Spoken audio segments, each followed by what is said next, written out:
Hi, best friends. I'm Tabby. And I'm Caitlin, and today we will be discussing The Silent Patient by Alex Michaelides. You drinking a Natter Day?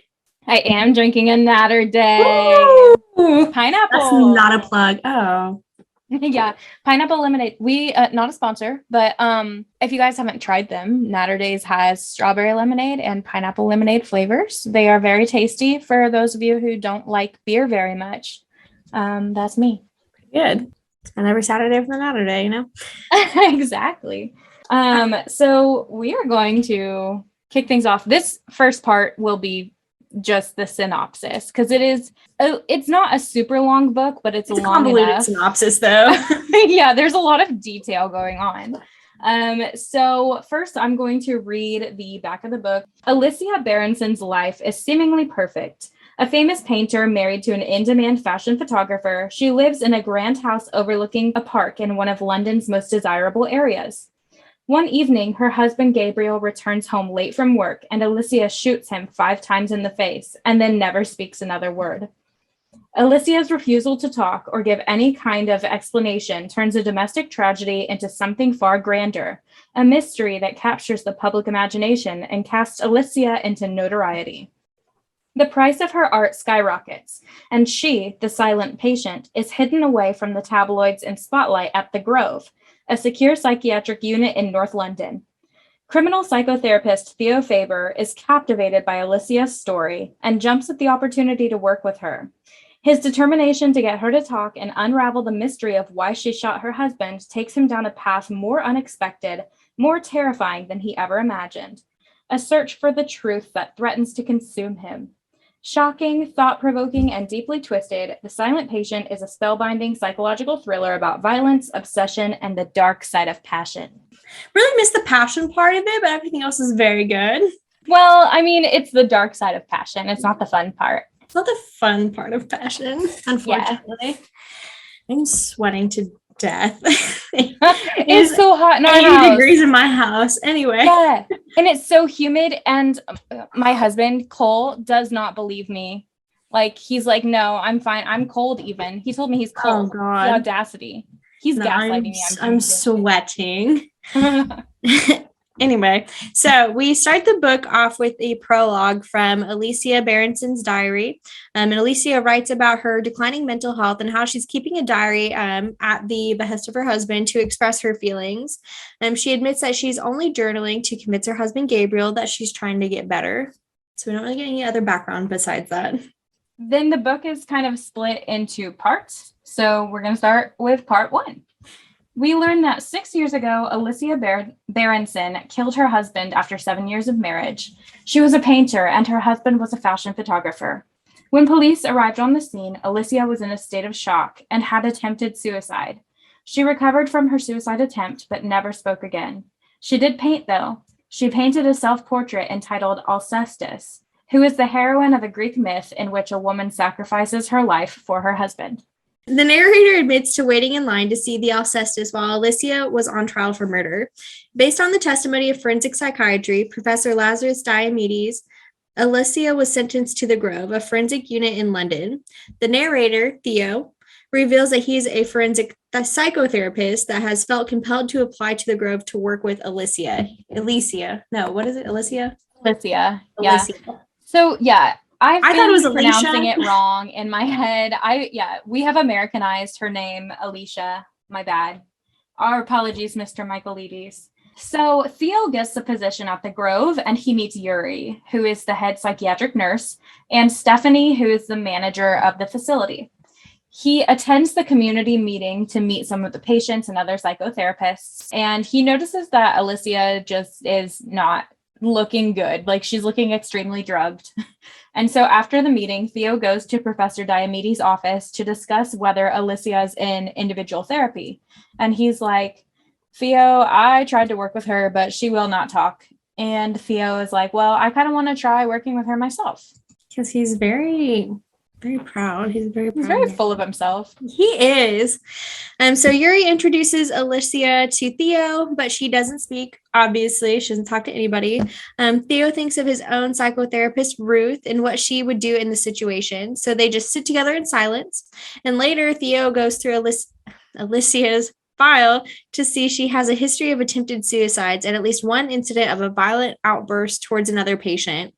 Theo tries to call Alicia's aunt and brother-in-law, but both avoid speaking with him. So Theo flashes back to a memory of meeting his wife, Kathy, at a cafe, and she was meeting with some of her friends, and she was recounting the story of when they first met, which when they first met, they were both dating other people and they banged. So don't love the start to that relationship. He then kind of recalls their first date, what it was like falling in love, getting engaged and getting married. Their parents were not supportive, so they kind of just had like their own little private ceremony. And then Theo kind of considers like, when I think of Kathy, she makes me think of light and laughter, but when I think of Alicia, she just makes me think of darkness and sadness. And he's like, how strange that they can be so different. Bummer. Yeah, real bummer. So then we move to part 2 of the book. So part 2 opens with some of Alicia's diary entries from before the murder. She describes her mental health struggles and how painting is an outlet for her. So she's like a fantastic painter, a very famous painter. Alicia wanted to paint Gabriel on the cross. He feels pretty uncomfortable with the idea, but agrees to pose for the portrait. He's like, yeah, it seems like a little blasphemous, but I'm sure. And she's like, yeah, I'm just like obsessed with him, but don't think it's because I like think he's my savior. I love my husband. Yeah. She's like, I'm not crazy.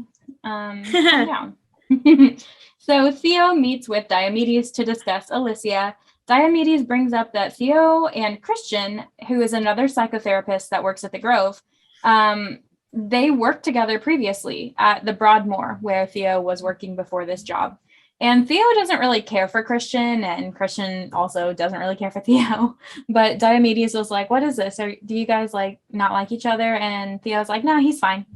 And then later, Christian basically tells Theo that he's wasting his time with Alicia in therapy. Yeah, being like super sus about it.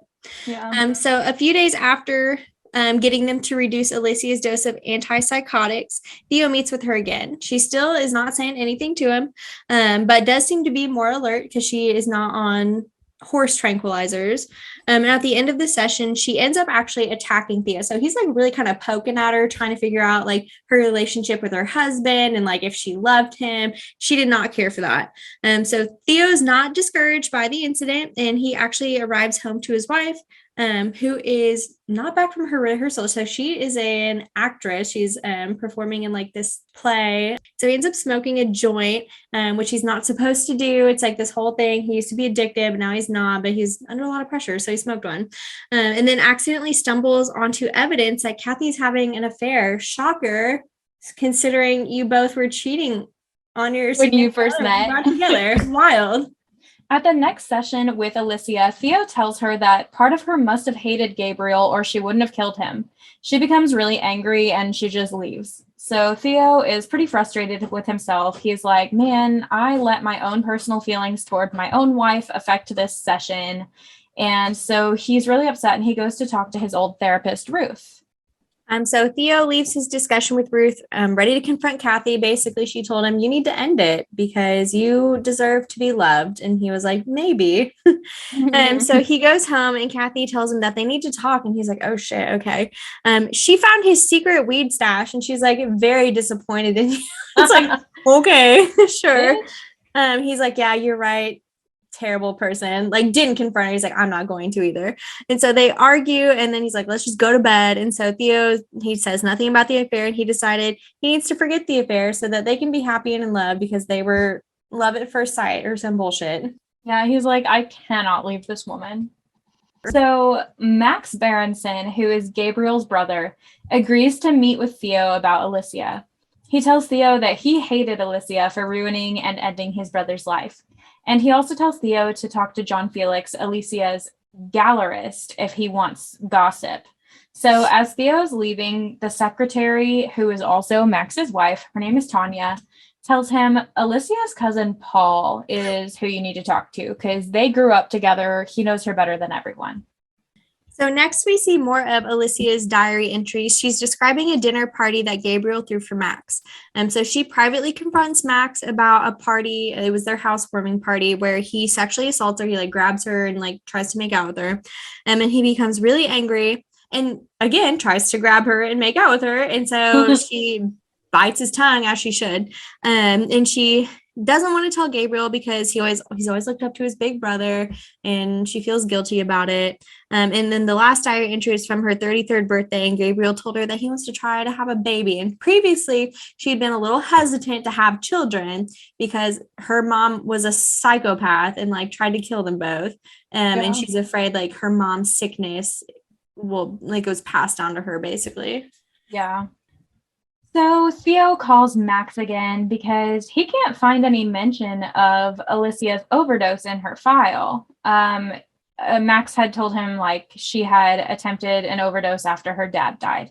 So Max tells him it's because their doctor treated her at home, like under the radar, which is real sus. So later, Max complains to Diomedes about Theo harassing him, and Diomedes is like, bro, you better not visit any more of Alicia's relations. Like, that is so, like, crossing a line. So what's our boy do? He said, he gets on a train. Scout's honor. He gets on a motherfucking train to go see her cousin Paul. He's like, what the fuck is up, Paul? Dude, yeah, because literally he was like, yeah, you have my word. And then the next sentence was and then I got on a train to go visit Paul. It was hilarious. So Paul tells Theo, so first of all, Theo gets there and Paul knocks him the fuck out with a baseball bat because he thought he was an intruder. Afterwards, he's like, my bad, dude. I did not mean to do that. He did. And so Paul tells Theo that he and his mother Lydia moved in with Alicia and her father when her mom died. Paul says he never believed that Alicia killed Gabriel. He always expected the best from her. And Theo goes upstairs to talk to Lydia, who is a freaking cow. She is just a piece of work. And she calls Alicia an ungrateful bitch, and she's angry that Alicia painted a portrait of her that she calls an obscene mockery. So that piques our boy Theo's interest. He's like, I have to see this painting. Gots to see it. So he visits Alicia's gallery that is run by John Felix. He tells Theo that he and Gabriel didn't really get along, and Theo's like, interesting. And so he recounts how he saw Alicia a few days before the murder, and she was behind on her work for an upcoming exhibition. So she seemed stressed out, but he was like, that's normal, though, because she was behind, and she wasn't acting in a way that concerned him. He shows Theo her paintings. One was of her mother after the car accident, one of Gabriel on the cross, and then another of her Aunt Lydia nude on a bed that was collapsing beneath her gargantuan weight. And Theo's like, can I also see the Alcestis? Because that one's kind of cool, And so John Felix shows him, and Theo's like, I'm pretty sure that John Felix loved Alicia, and maybe not like was in love with her specifically, but at least was in love with her artwork. And yeah, he's like kind of skeezy. Mm-hmm. Yeah, he is for sure. So then basically John Felix was like, if you want to understand this piece, you need to read the book. And so Theo goes and buys a copy of Alcestis, and the hero Admetus is condemned to death. His wife Alcestis offers to die in his place. Admetus accepts her offer, and she goes to Hades for him. Heracles rescues Alcestis from Hades and brings her back to the mortal realm. Admetus is overcome with emotion at the return of his wife, but Alcestis remains silent due to the events that have occurred because he's a little bitch boy and just sacrificed his wife so that he didn't have to die. And Theo's like, makes sense. Damn. So then we see another diary entry from Alicia. So Paul had visited her to borrow money because he lost a bunch of money gambling. That was kind of her last interaction with him. Then later that week, John Felix visited her while she was working. And she reflects about their relationship and how she really feels used by him. She feels like he is just using her to like pump out artwork, basically. And she also writes that he was always jealous of her relationship with Gabriel. And so she tells him, hey, after this exhibition, I actually plan to change galleries because it's just time. And John Felix is like offended, but he's like, hey, well, we should like part amicably. So I have these tickets to go see Alcestis. I want you to go with me. So Theo tells Diomedes that he thinks Alicia should paint to help through therapy. That was another suggestion from Felix, that she needs to just get herself out there. So at their next session, Theo tells Alicia that he visited John Felix and saw her work, and he asks if she would like to paint. And she smiles. So that's like the most response he's ever gotten from her. Theo calls John Felix and asks if he can drop off Alicia's supplies, and he was like, I don't really want to come to the Grove. He's never visited her before, as good of a friend as he's supposed to be. Theo was like, don't worry, I'll just come to you and pick it up instead. Theo goes home. Kathy has plans with her friend Nicole, but Theo is super sus that she's going out to meet her lover. So he waits outside of where she rehearses. She's taking forever, and he like goes in there, and he even is like, this is such a horrible idea. What if I run into her? And he was like, oh, I'll just tell her I'm here to surprise her. But he luckily isn't spotted by her. I mean, I don't know if luckily, because he kind of deserves to get called out. Yeah, it's like you're being a little weirdo. But yeah, he's not spotted by her, but he follows her to the bar, and he's like, I'm going to catch her in the act. But she really is actually meeting Nicole. So he's like, okay, maybe I'm crazy. Yeah, man's playing like a full Joe Goldberg, like sitting in the window watching her. 100%. So Yuri, the head nurse, shows Alicia her painting studio, and she ends up working on a painting for a few days and paints a portrait of the Grove on fire. And on the fire escape, she painted Theo carrying her. Later, a woman named Barbie arrives to visit Alicia, and she introduces herself to Theo as Alicia and Gabriel's next door neighbor, the one who actually called the police whenever she heard the gunshots and whatever when Alicia kills her husband. And she invites him over that evening to talk about what she knows, because she's kind of like a little LA bimbo, and she's like probably trying to get into his pants as well. Ooh, I hadn't even thought of that, but yeah, go queen. Go Shoot queen. your shot. Shoot your shot. Exactly. Yeah, but she doesn't like do anything that like, she doesn't makes him do it uncomfortable. So he goes to her house. Barbie tells Theo that Alicia was not the murderer. She's like, I just know it because Alicia saw a man standing outside their house watching her. And the police didn't believe Barbie when she told them this, that Alicia had confided in her before the murders. So a couple weeks before the murder, Alicia told Barbie, like, hey, this man has been watching me. He followed me to the park. Like, I'm scared. And Alicia was too scared to, like, tell the cops or Gabriel. But Barbie is like, you need to, like, at least tell your husband. And I'm pretty sure she did. And Gabriel, like, just thought she was no, crazy. You're crazy.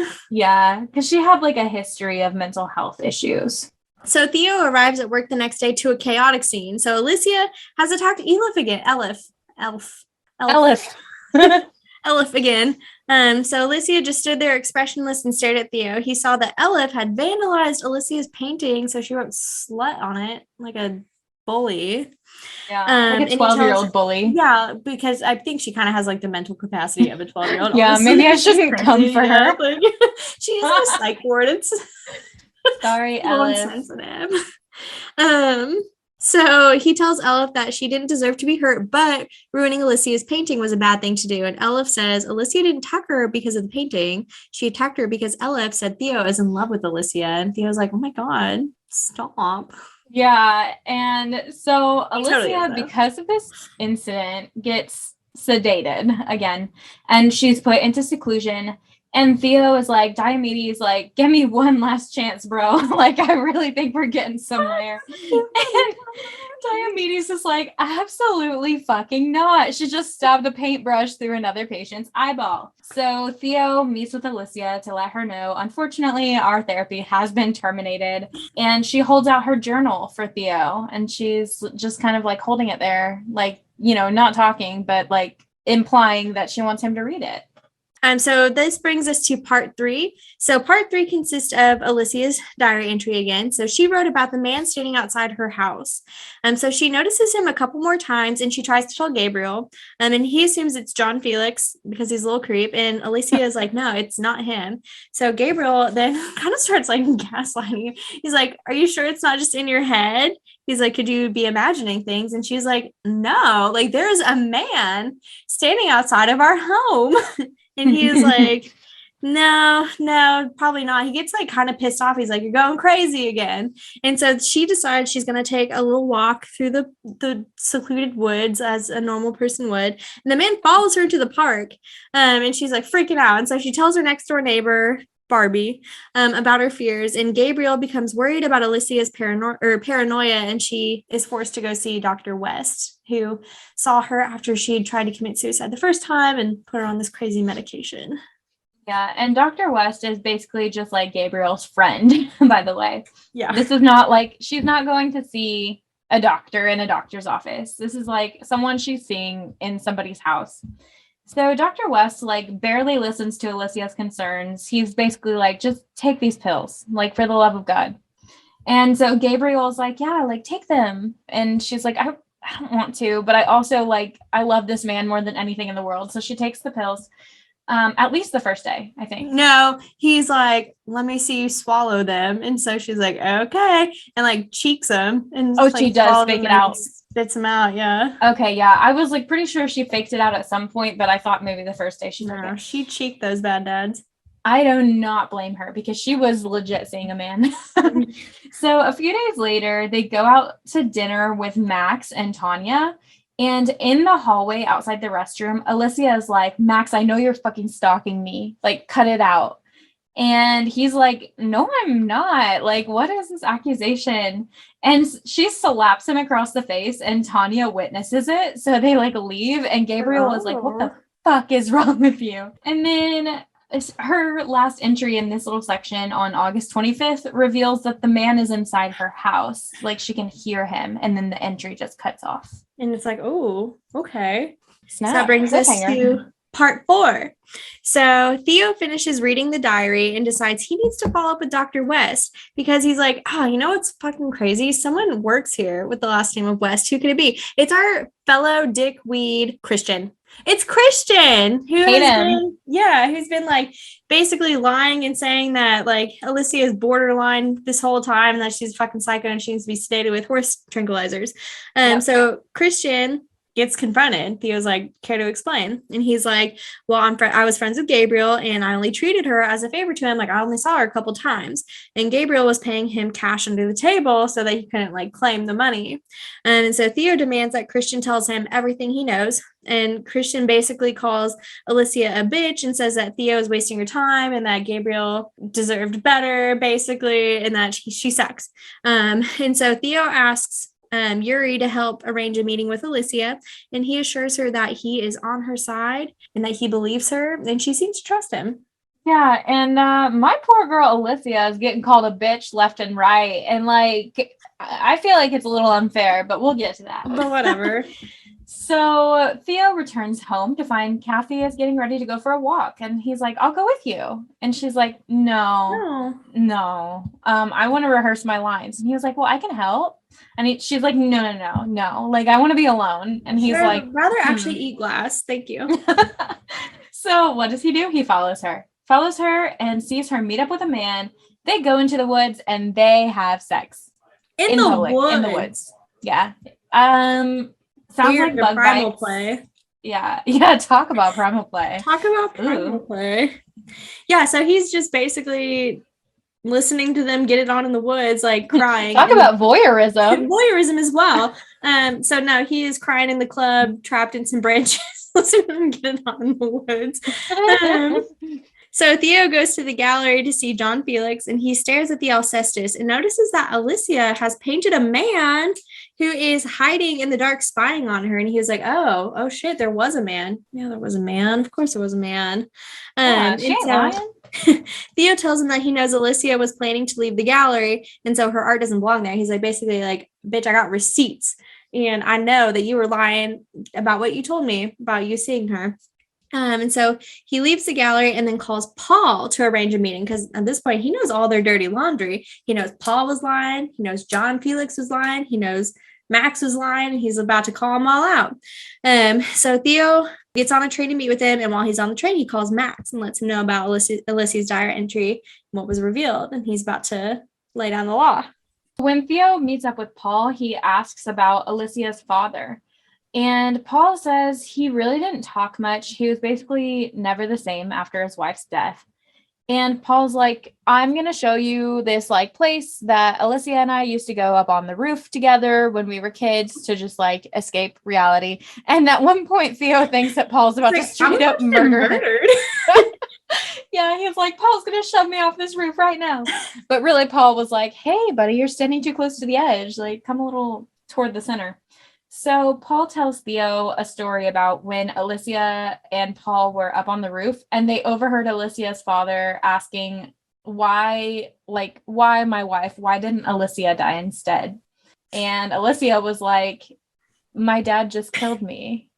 Emotionally. Like, he killed me. Yeah. It was fucked up. Psychologically, he murdered her. She was like a child at this point. Yeah, fucked her up for life. And so Theo has another session with Alicia, and he tells her what Paul told him and asks how she feels about it. And Alicia talks for the first time in years. So he actually barely hears her at first, but she kept repeating the word what. And so Theo tells Diomedes that Alicia said the word what, and they're both super excited about her process. And immediately Diomedes is like, we've got to tell everybody and do an interview with her. And Theo's like, no, we need to take it slow. And so during the next session, Alicia talks nonstop with Theo. And so he just kind of listens. Yeah. So she tells Theo that she was silent because she had nothing to say. And when he asks, okay, like, why did you start talking again? She's like, I started talking again because you believe me. And Alicia tells Theo that the man who broke in was, like, in her diary entry, that was actually just John Felix. And he wanted to talk about the exhibition. So it was not her stalker, thankfully. So he asks, like, what happened when John Felix left? And she's like, oh, I'm not ready to talk about that yet. So instead they talk about like her family and her childhood. So the next morning, Alicia finally tells Theo about the day Gabriel died. So Gabriel had called to let her know that he would be home late. And Theo was like, has that happened before? And she was like, no, whatever, keep going. And so she says that she then saw the man who was stalking her in her studio, creeps up on her, and he attacks her and traps her in the house. And she says he tied her to a chair, and Alicia admits that she wishes that he had just killed her. And Gabriel finally got home, and while she's tied to this chair, the man attacks him, ties him up as well, and then shoots Gabriel in the head 6 times. So immediately Theo's like, I don't believe her story. Like, but their session was over for the day. So he was like, I guess I'll just have to kind of, I don't know, talk about it later. So he meets with Diomedes to discuss what she revealed. And Diomedes is like, yeah, I don't believe that story either. And Theo's like, yeah, then I'll just talk to her about it tomorrow. Yeah, because remember, when they found Alicia in her home, there had been 1 shot to the ceiling and then 5 shots to her husband, and she was not tied up, and there was no proof of her being tied up. So he's like, why are you lying? And so after work, we're back with our girl Kathy. Theo is back to following her, follows her to the park again, where she meets with her lover again. They're making out, doing it in the woods. And Theo follows the man home and was fully prepared to kill him with a rock. Like, had a rock in his hand, was about to Cain and Abel that bitch. And the door opens and interrupts him, and he doesn't end up going through with it. He snaps back to reality, like Eminem, and is like, what am I doing? Theo goes to work to meet with Alicia, but Yuri is like, bad news, my guy. She has taken an overdose. And so they found an empty bottle of opioids in her room. And so they assume like that's what happened. So Theo sits with her, and he like kind of is holding her hand. And he notices there's a bruised area on the inside of her wrist that suggests she was actually injected with opioids rather than taking pills. So Christian blamed Yuri. So he was trying to use Yuri as like the scapegoat, and saying that the drug cabinet was left unlocked. And Theo tells Diomedes that he thinks Christian's lying, and tells him all about the stuff that he read in the diary and how he was seeing her under the table and blah, blah, blah. So the police arrive, and Theo gives a statement about what he noticed. And later he walks by to see that Yuri is actually dealing drugs to Eli. So Christian was not wrong. Who cares though? Christian was arrested. Christian's gone. Yeah, no one cares about Christian. He's out of the picture now. So Theo gets on the phone, or he gets a phone call from Max, who is very angry to find out that Alicia has been hurt. His poor Alicia. He's pissed, and Tanya's like, okay. Yeah, Tanya's like, but what about me? What about me, bitch? So Theo walks back to the house where Kathy's lover lives. He watches Kathy's lover's wife in their house through the window for the next few days. The woman he was watching? Guess who it is? Alicia Berenson! Oh my god. My Dun, little dun. brain exploded when I read that. I was just like, Yeah. what? So Theo is the fucking man who was And this stalking. whole time, there was 2 storylines going. So we are Yeah. back and forth between the 2. So yeah, like this is happening in 2 different timelines. Is your mind blown right now? I was just like, what the fuck? I should have known. I know. It got me too. It got me good. So then we get to part 5. So part 5 opens with a new diary entry from Alicia, and she writes that when Theo said he wants to help her see clearly, the memory clicked into place that she knew exactly who he was, because that's what he said to her the day that he broke into their house. So Theo was the man who stalked her, and she had attacked him that day. She writes that Theo is the one who injected her with opioids, which is why she left in a hurry to write all of it down, because she had to do it while she was still lucid. The night that Theo broke in, so at this point, Alicia had already been like tied up by Theo, not knowing who he was. And when Gabriel finally arrives, he arrived home late from work. He knocks Gabriel out, and Alicia is begging for Gabriel's life. Theo asks her, "Do you think he loves you?" And she's like, "Obviously." And so when Gabriel wakes up, Theo's like, "Hey, Alicia begged for your life. So what I'm going to do is I'm going to give you a choice. Either I kill you or I kill Alicia." Yeah. So then Theo starts a countdown from 10, and Alicia's just sitting in this chair. It broke my freaking heart. And she was like, "Gabriel, tell me you love me." Yeah. And she's like, "Gabriel, like, tell me that you love me." And Gabriel's sitting there in silence. And so he gets down to like 3 seconds, and Gabriel's like, "Well, I don't want to die." And I was just like, oh, damn, okay. So Alicia, at this point in time, realizes what's happening here. And she's like, oh, he is not going to save me. And so Theo raises the gun. Alicia knows that she's about to die. Like, he's going to shoot her because Gabriel's a little bitch. But instead of firing at her, Theo fires at the ceiling and leans in, tells Alicia to be quiet, gives her a kiss on the cheek, and leaves. And so kind of like, there you go, baby. Yeah, I got you, baby girl. So kind of leaves the ball in her court as to what she wants to do, because at this point, Gabriel thinks that Alicia is dead. And so he's like shouting for her. He's like, "Alicia, like, tell me you're still there. Tell me you're still alive. I love you, blah, blah, blah." And Alicia is silent. So Theo had untied her. And like I said, kind of just gives it back to her. Is like, "It's up to you, babe." Then she shoots Gabriel. Sorry. Yeah, sorry, a big part of that. Yeah. So he unties her. We'll fill in the gaps for you. Yeah. So he unties her, and she remains silent. So he's still screaming for her. She picks up the gun, shoots him in the face 5 times. So she does kill her husband. Yes, it was her. It was her. So sorry. So then Theo and Indira are packing up. Indira is another one of the therapists there. I'm not sure if we introduced her, but they're packing up Alicia's belongings because she is basically in a coma, and she has been for a long time, and it's kind of unlikely that she will recover, unfortunately. So Theo didn't think that Alicia would shoot Gabriel. He's like, honestly, if I had known she was that unstable, I probably wouldn't have pushed it that far. Who knew she was fucking crazy? But hey, Theo, let's just, you're like, I wouldn't have pushed it that far. How about you wouldn't have, like, you regret what you did? Like, any of that? Yeah. No? Anyway, so after the trial, after her murder trial, after the murder trial, he felt guilty. Theo felt guilty, and he's like, I need to prove that this isn't my fault. Fuck you, Theo. So after Indira leaves the room, Theo is like looking for Alicia's diary, and he's like frantically searching, but he can't find it. So Theo returns home to find Kathy and tells her that the Grove will be shutting down permanently, and that there was a woman in his care, and that she was placed into a coma, and that Christian was arrested for it. And Kathy's like, "What the fuck you want me to do about it?" Like, all right. So she's kind of like a bigger piece of shit at this point in time. So he stayed with her. They moved across to Surrey so he could start working at the Grove and like all this stuff. And he points out to her, he's like, well, the patient's name was Alicia Berenson, the woman who killed her husband, Gabriel. And again, she's just like, Okay. And still like it just doesn't pull a reaction from her. Like she is taking this to the grave. She is, very committed to holding her cards close.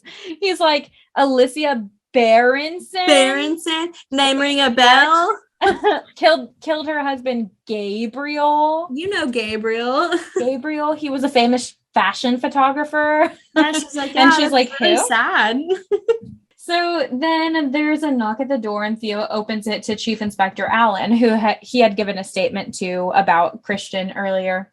So Chief Inspector Allen tells Theo, John Felix collected Alicia's belongings and they found her diary. And Theo's like, oh, neat. And they're like, no, you don't understand. So they're reading the latest entry aloud to Theo about like how Alicia, told everyone that Theo is the one who did this and Theo's the one who drugged me. And so Theo's listening to this and he just seems to feel at peace. He's just like watching the snowflakes fall. The ending gave me the biggest freaking goosebumps because I was just like, oh God, what a psychopath. Yeah, he really is. And the thing is, like, he talks about his messed up like life all the time and he's like, I think that's why I became a psychotherapist. Like, sir, maybe you're not qualified. Yeah, like maybe you shouldn't have. Yeah, maybe you're actually not well enough to have that job. That wraps up the synopsis, and we will be discussing the book further in part 2. Join us there. And as always, let's get lit.